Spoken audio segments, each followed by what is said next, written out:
If you're a federal employee within 10 years of retirement, you probably already know what benefits you have. You know you've got a FERS pension, you've got money in the Thrift Savings Plan, and you know Social Security is coming at some point down the road.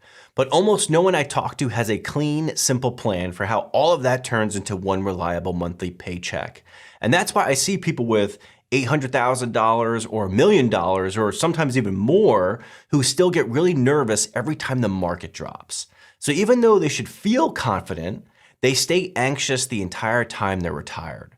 I'm Tom, I'm a certified financial planner, and I work with federal employees who are either retired or getting close to retirement.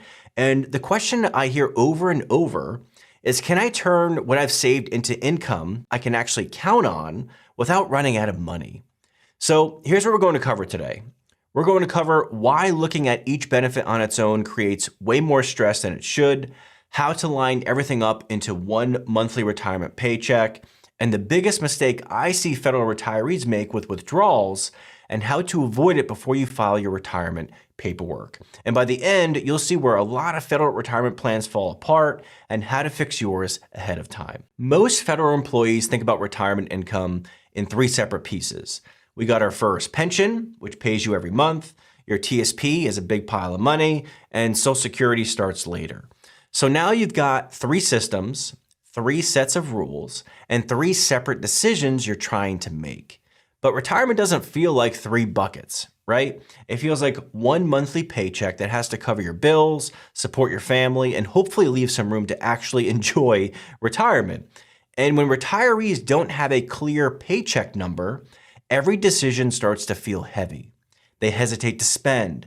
They second guess taking trips with their spouse or family, and every market drop suddenly feels personal.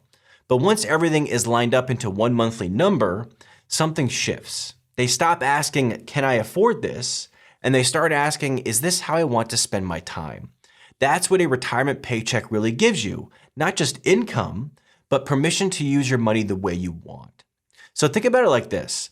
Imagine you're trying to pay your household bills using three different banking apps, money hitting on different days with different rules around each one. That would be a mess, right? So it's no surprise that people feel uneasy even if they've done a great job saving. And this confusion is what leads to the biggest mistake I see, which I'll get to in a minute. First, let's simplify what actually makes up your retirement paycheck. Every solid retirement paycheck starts with the income you can actually count on. Now, for federal employees, that's usually two things: your pension and then later on Social Security. These are predictable and they show up whether the market is up or down. So the first question I always ask is a simple one. What do these two sources cover? So that could be housing, utilities, groceries, insurance, all the basics, right? If your pension and Social Security cover your core expenses, a lot of that retirement stress starts to ease up. And here's why that matters so much. When your essentials are covered by guaranteed income, you're no longer forced to sell investments just because the market happens to be down. That's a big deal. It means market drops can still be uncomfortable, but they're not dangerous to your retirement. And this alone is what allows retirees to stay invested and avoid making emotional, panic-driven decisions. But here's the reality. Most people retire before Social Security starts. So the next question becomes, what fills that gap? That's where your TSP comes in, but not the way most people think about it. Your TSP isn't just an investment account you check when the market moves up or down. In retirement, it's really an income tool. So instead of asking, how much can I withdraw, I'd rather you ask, how much monthly income do I need for my TSP until Social Security starts? Here's a simple example. Let's say you need about $6,000 a month after taxes to live the life you want. Your pension covers $4,000 a month. Social Security will eventually add another $2,000, but it doesn't start for another 5 years. So during those 5 years, your TSP becomes the bridge. And its job is very simple. Reliably fill that $2,000 gap. At that point, it's less about beating the market and a lot more about just paying the bills. Once you start thinking about it that way, the whole picture starts to come together. But this is where a lot of retirees fall into a trap. The mistake I see all the time is letting the TSP decide the paycheck. And here's what I mean when I say this. I hear things like, I'll just start somewhere, take what I need out of my TSP and adjust it later on, or I'll just take 4%.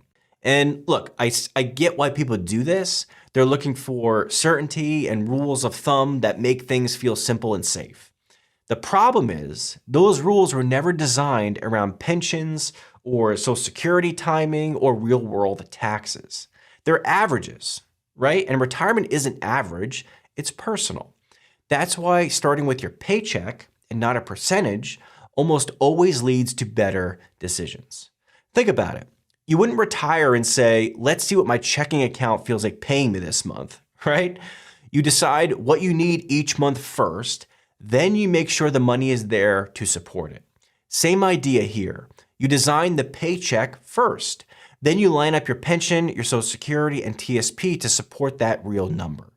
And in a second, I'll show you where taxes come into play because that's the part a lot of people overlook. And it directly affects how much you actually get to spend in retirement. So when you zoom out, the plan is actually pretty straightforward. Your pension and Social Security create the stable base. Your TSP adds flexibility and tax control, and all of it consistently shows up in your bank account every month in retirement. Now, there's one last piece that gets underestimated all the time, and that's taxes. Because not every dollar you pull from your TSP actually shows up in your checking account. Now, some of it is really yours, but some of it is also going to Uncle Sam.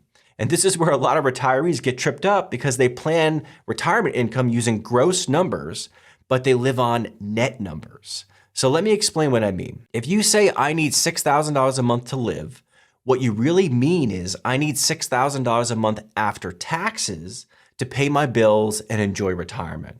But if you pull $6,000 out of your TSP, that doesn't mean $6,000 hits your bank account. Depending on your tax bracket, maybe you only get $4,800 or $5,000, and that actually shows up while the rest disappears to taxes before you even get to use it. And this is why two retirees with the same TSP balance can feel very different in retirement. One is planning around after-tax income, and the other is pulling money and hoping it works out. So the goal isn't just how much can I withdraw. The real question is how much do I need to withdraw so that the net amount supports my lifestyle? When you build your retirement paycheck around the net number, the money you actually spend, everything becomes more clear. Your withdrawals make more sense, your stress level comes down, and you stop feeling surprised when tax season rolls around because you understand what's going on. So when we talk about combining your pension, your TSP, and Social Security into one paycheck, it's not about the biggest number on paper, it's about the after-tax paycheck that actually supports your life and your family. Now, most mistakes in retirement don't happen because people didn't save enough.